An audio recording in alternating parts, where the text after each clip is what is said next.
வணக்கம் மக்களே, நீங்கள் பாரு கேட்குறது ஓகே கம்பெனி. நாங்கள் ஹோஸ்ட் இன்னைக்கு சாட்டர்டே லிஸ்ட் போட்டு சாட்டர்டே இன்னைக்கு லிஸ்ட் போட்டு ஸ்பெஷல் தக் லைஃப் மாதிரியான மொக்க படங்களை நம்ம வந்து லிஸ்ட் போட வரல. Top 5 best Marvel and DCU தக் லைஃப் மொமெண்ட்ஸை பற்றி தான் பார்க்க வந்திருக்கோம். மார்வல் அண்ட் டிசிக்குள்ள தக்காளி ஏகப்பட்ட தக் லைஃப் சீக்வன்ஸ் இருக்குங்க. மொத்தத்தையும் லிஸ்ட் போட்டால் 10 பார்ட்டி கிட்ட அந்த வீடியோ எடுக்கலாம். பட் என்னால் முடிஞ்ச அளவுக்கு கொஞ்சம் கட் பண்ணி இருக்கிற பெஸ்ட் 8 தக் லைஃப் மொமெண்ட்ஸை என்னுடைய பர்சனல் ஃபேவரட் ஏற்ற மாதிரி இங்கே லிஸ்ட் போட்டிருக்கேன்.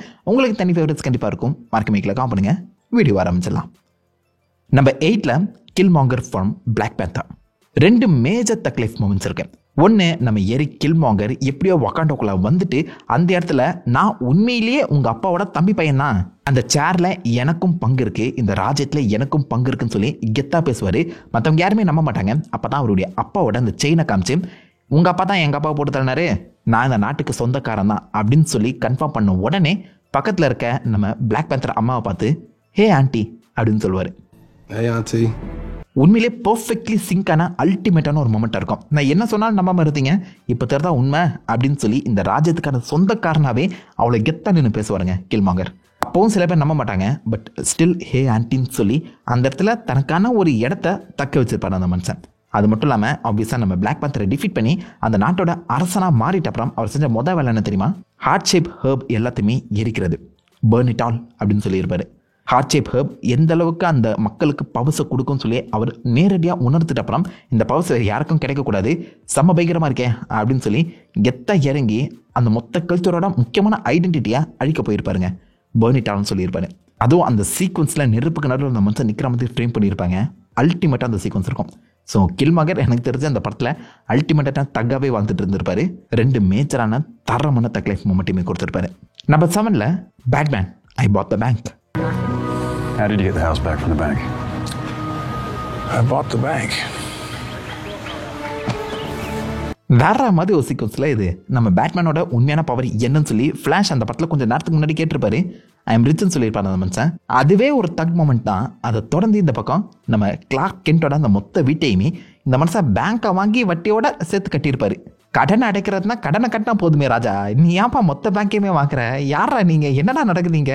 பேட்மேன் எந்த அளவுக்கு powerful, I mean literally in terms of money, எந்த அளவுக்கு அந்த பைபிள்கிட்ட மணி இருக்குங்கிறத காட்டுறதுக்காகவே ஐ பாட் த பேங்க்குங்கிற அந்த சீக்வன்ஸ் அமைச்சிருப்பாங்க. யோசிச்சு பார்த்தீங்கன்னா ஆர்கம்ல இருக்க முக்காவாசி சொத்து நம்ம பேட்மேன் ப்ரூஸ் வேனுக்கு சொந்தமானதாக தான் இருக்கணும். முக்காவாசி பில்டிங் அந்த மனுஷன் தான் ஓன் பண்ணிட்டு இருப்பாரு தோணுது. 10ஓட 11வது பேங்காக தான் அந்த பர்ச்சேசிங் நடந்திருக்கும். நீங்கள் வேணா எழுதி வச்சுக்கோங்க. அந்த இடத்துல ஐ பாட் த பேங்க்னு சொன்னது பேட்மேனோட கெத்தை சிமெண்ட் பண்ணுறது மட்டும் இல்லாமல் இந்த ஜஸ்டிஸ் லீக்குக்கு பேட்மேன் எந்த அளவுக்கு முக்கியத்துவமானவர் அப்படிங்கிறத காட்டுற மாதிரி அமைஞ்சிச்சு. கிளார்க் கென்ட் என்னதான் சூப்பர்மேனாக இருந்தாலும் ஸ்ட்ராங்காக இருந்தாலும் வீடு இல்லாமல் என்னங்க பண்ணுவார் யோசிச்சு பாருங்க. ஸோ ஜஸ்டிஸ் லீக்குக்கு முழு சப்போர்ட்டாக இருக்கிறது டெக்னிக்கலாக நம்ம தலைமை பேட்மேன் தான். அந்த சீக்வன்ஸ் செம்ம அல்டிமேட்டாக இருக்குங்க. நம்பர் 6ல Captain America elevator sequence. 2 elevator sequence 2மே ஒரே இடத்துல நடக்கிறவங்க தான் காமிச்சிருப்பாங்க. 2த்துலையுமே பயங்கரமான தக்லீஃப் மூமெண்ட் இருக்கும். ஒன்று, ஃபர்ஸ்ட் டைம் நம்ம இந்த கேப்டன் அமெரிக்கா விண்டர் சோல்ஜரில் பார்த்துருப்போம். ஷீல்ட் ஏஜென்ட் ஹைட்ரா உள்ள டேக் ஓவர் பண்ண அந்த விஷயத்தை இந்த பக்கம் கேப்டன் அமெரிக்கா நோட்ட ஆரம்பிச்சிட்டான் அப்படின்னு சொல்லி அவனை போட்டு தள்ளுறதுக்காக இல்லை அரெஸ்ட் பண்ணுறதுக்காக எலிவேட்டருக்குள்ள மொத்த ஹைட்ரா ஏஜென்ட்ஸ் எல்லாருமே வந்திருப்பாங்க. அதை நம்ம கேப்டன் எப்படியோ பிடிச்சிப்பாரு.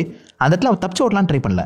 இதை தொடங்குறதுக்கு முன்னாடி யாராவது வெளியேற ஆசைப்படுறீங்களான்னு சொல்லி மாசான ஒரு டைலாக சொல்லியிருப்பாரு. அல்டிமேட் தக் ரிப்ளைங்க அது. உங்கள் எல்லாருமே நான் சமாளிச்சிருவேன், ஆனால் நீங்கள் நான் சமாளிப்பீங்களாடா அப்படின்னு கேட்குற மாதிரி இருக்கும் அந்த சீக்வன்ஸு.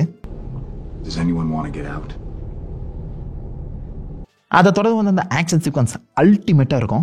குட்டி இடத்துக்குள்ள எந்த அளவுக்கு நம்ம கேப்டன் அமெரிக்கான அந்த பெர்ஃபார்மன்ஸை காட்ட முடியுமோ அதை புஷ் பண்ணியிருப்பாங்க.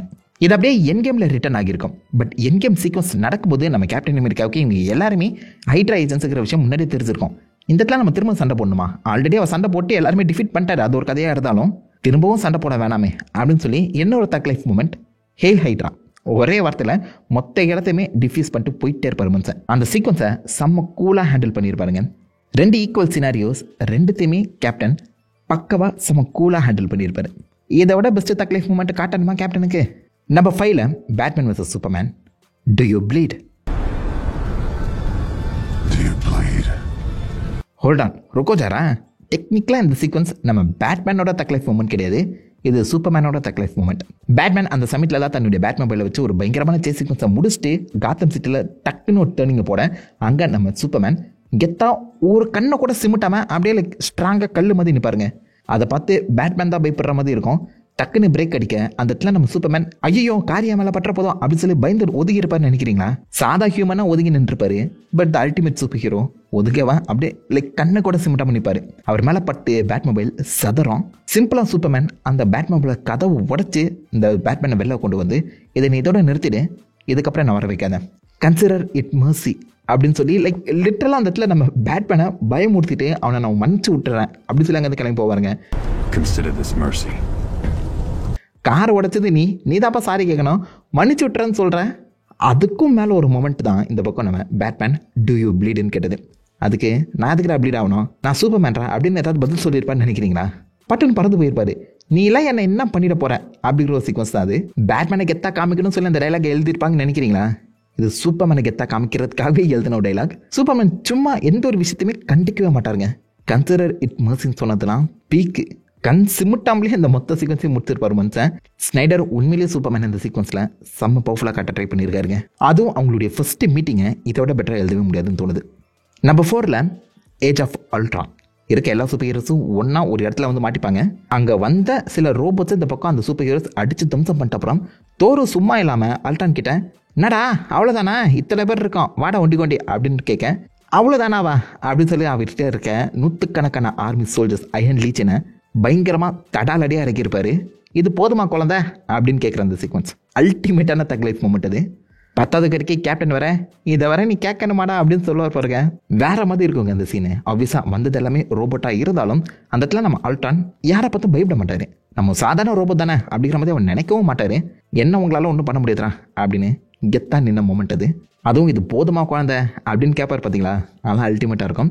அதை தொடர்ந்தே அவர் டிஃபீட் பண்ணப்பட்ட அப்புறமும் அங்கேருந்து தப்பிக்கும் போது கூட நோ ஸ்ட்ரிங்ஸ் அட்டாச் அப்படின்னு சொல்லி தான் போவார்.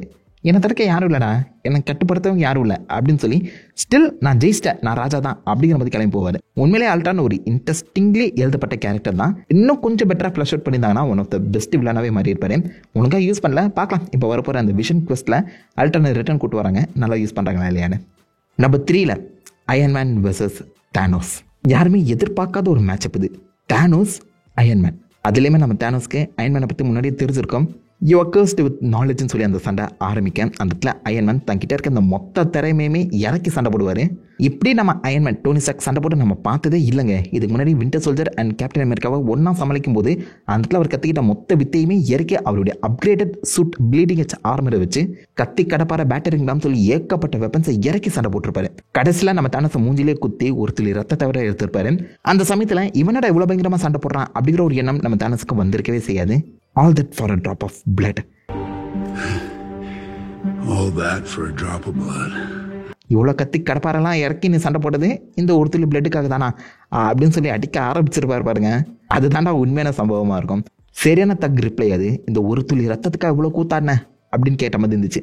அதுக்கப்புறம் இருக்க எல்லா இன்ஃபினிட் ஸ்டோன்ஸ் பவரையுமே யூஸ் பண்ணி சண்டை போடுவார். அது ஒரு பக்கம் இருந்தாலும் அந்த ரிப்ளையும் அதுக்கப்புறம் நம்ம அந்த தானோஸோட மொமெண்ட்டும் வேற மாதிரி எழுதப்பட்டிருக்கும். தானோஸ் உண்மையிலே இந்த அளவுக்கு ஸ்ட்ராங்கான கேரக்டருங்கிறத தெளிவாக காட்டின ஒரு சீக்வன்ஸ் இது. அதே சமயத்தில் ஈக்குவலி நம்ம டோனி ஸ்டார்க்கும் குறைஞ்ச ஆள் கிடையாது. உண்மையிலே அவர் ஏன் ஓஜி அமைஞ்சிருக்கிறத இன்னும் பெட்டராக எக்ஸ்போஸ் பண்ண சீக்வன்ஸ். இந்த சீன் எனக்கு ரொம்ப பிடிக்குங்க, அதனாலே இந்த நம்பர் 3ல் போட்டிருக்கேன். நம்பர் 2ல் தானோஸ்க்கே தக் லைஃப் மூமெண்ட் கொடுக்கும்போது அயன்மேனுக்கு கொடுக்காம இருக்க முடியுமா? இந்த தக் லைஃப் சீக்வன்ஸ் எல்லாத்தையுமே நான் லிஸ்ட் போட ஆரம்பிக்க முக்கால்வாசி இடத்த பிடிச்சது அயன்மேன் தாங்க. பைபிளில் ஒவ்வொரு சீக்வன்ஸ் ஒவ்வொரு இடத்துலையுமே தக் லைஃப் மொமெண்ட்டை காமிச்சிட்டு போயிட்டே இருக்காரு. லிட்டரலி அந்த பக்கம் கேப்டன் அமெரிக்கா கிட்ட சூட்டெல்லாம் நீ யாருன்னு கேட்க பிளே பை பில்லியனர் ஃபிலாந்தெரபிஸ்ட்னு சொல்லக்கூடிய அந்த சீக்வன்ஸ் தக் லைஃப் மொமெண்ட் தான்.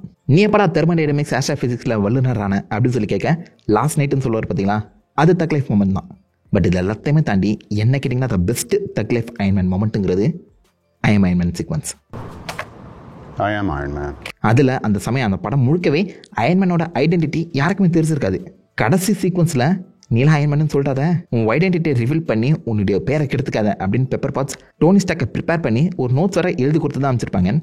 இவங்கெல்லாம் சொல்லி நான் ஏன் கேட்குறது, உண்மையில நான் சூப்பர் ஹீரோ தானே, நான் தான் இது முகத்தை மறைக்கிற பழக்கெல்லாம் எனக்கு கிடையாதுன்னு சொல்லி பப்ளிக்காக அத்தனை ப்ரெஸ் முன்னாடி ஐ எம் அயன்மேன் சொல்லியிருப்பாரு. அல்டிமேட்டான மூமெண்ட்டு.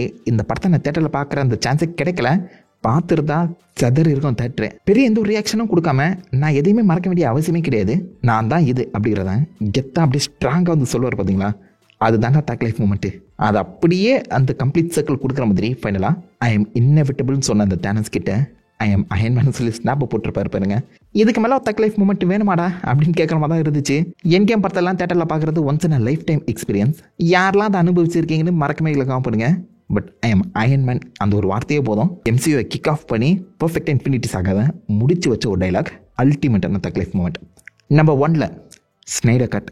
டிசியூவில் ஸ்டெப்பன் வுல்ஃப் இருக்க எல்லா ஜஸ்டிஸ் மெம்பர்ஸையுமே போட்டு பொழந்து கட்டிட்டு இருப்பாரு. அந்த மத பாக்ஸஸை ஒன்றை சேர விடாமல் சைபாக் போராடிட்டு இருக்கேன், உன்னை நான் சும்மா விட மாட்டேன்டா அப்படின்னு ஸ்டெப்பன் வுல்ஃப் அந்த எல்லா ஜஸ்டிஸ் மெம்பர்ஸையும் அடிச்சுட்டு இந்த சைபாக்கை நோக்கி வரும்போது அந்த ஷாட்டை block Superman I am not impressed அப்படிங்கிற ஒரு டைலாக் மூலிமா தூசி வந்து தட்டி விட்டு போயிட்டே இருப்பாருங்க. சீரியஸ்லி இதெல்லாம் யாருமே எக்ஸ்பெக்டே பண்ணியிருக்க மாட்டாங்க. WB நாசமாக போனவனே இதெல்லாம் எப்பறம் உன்னால் கேன்சல் பண்ண முடிஞ்சது? முதல்ல இதெல்லாம் டைலாகா ஸ்க்ரீன் பேப்பரில் எழுது போதே அந்த மொத்த பேப்பரும் பற்றி நிறுத்தி இருக்கணும்டா. அப்படி ஒரு சீனுங்க அது. அதுவும் பிளாக் சூப்பர்மேன் ஃப்ரம் டெட்லேருந்து அரைஸ் ஆகி இந்த இடத்துல அவ்வளோ அசால்ட்டாக நம்ம ஸ்டெப்பன் போட்டு புரட்டி இருப்பார். எந்த அளவுக்கு பவர்ஃபுல் சூப்பர்மேனுங்கிறத தெளிவாக காட்டின ஒரு சீக்வன்ஸ் இது. அதுவும் அந்த ஆக்ஸ் அட்டாக்கை நம்ம சூப்பர்மேன் தடுத்திருக்கலாம் மாட்டார். அதை மொத்தமாக தான் உடம்புல வாங்கி டேங்க் பண்ணி ஐ எம் நாட் இம்ப்ரெஸ்டுன்னு சொல்லி லிட்டரலி தூசி மாதிரி தட்டி விட்டு போயிருப்பாரு. இதுக்கு மேலே நான் என்ன பண்ணுறது அப்படின்னு ஸ்டெப்பன் வுல்ஃப் கன்ஃபியூஸ் ஆகி பார்ப்பாருங்க. இவன் அடித்த அடியில் அந்த பக்கம் டார்க் சைடே ஒரு செகண்ட் உறைஞ்சு போய் நின்றுப்பார் தான் சொல்லணும். ப்ளஸ் 1 மில்லியன் ஆர்ஆரா அப்படின்னு சொல்கிற அளவுக்கு இந்த சீனே மொமெண்ட் தாங்க. இதெல்லாம் ஐமேக்ஸ்ன்னு சொல்லி பிக் ஸ்க்ரீனில் பார்க்க வேண்டிய சீக்வன்ஸ்லாம் கொண்டு வந்து HBO Maxல ரிலீஸ் பண்ணுற நோட்னா பார்த்தீங்களா? WB தான் தலையில் தானே மண்ணலி போட்டுக்கிட்ட மொமெண்ட் அது. இந்த மாதிரி சீக்வன்ஸ்லாம் நான் இதுக்கப்புறம் எந்த DC படத்தில் பார்க்க போகிறேன்னு தெரிலங்க, காத்திருப்போம். இது எல்லாமே என்னுடைய பர்சனல் ஃபேவரட் தக் லைஃப் மூமெண்ட். இதை தாண்டி இன்னும் நிறைய இருக்குது. உங்கள் மைண்டில் இருக்க முக்கியமான தக் லைஃப் மூமெண்ட்டை நீங்கள் அது இந்த சீக்வன்ஸில் மிஸ் பண்ணி தான் மறக்க காம போடுங்க. பார்ட் 2 வீடியோ போட்டுடலாம். அண்ட் உங்களுடைய ஃபேவரட் தக் லைஃப் மூமெண்ட்டை மறக்க சொல்லிட்டு அந்த லைக் பண்ணி தட்டி விடுங்க. நான் உங்களை நல்ல ஒரு ஆசமான வீடியோவில் இப்போ என்ன எதிர்க்கும். Have fun guys. ஓவட்டா.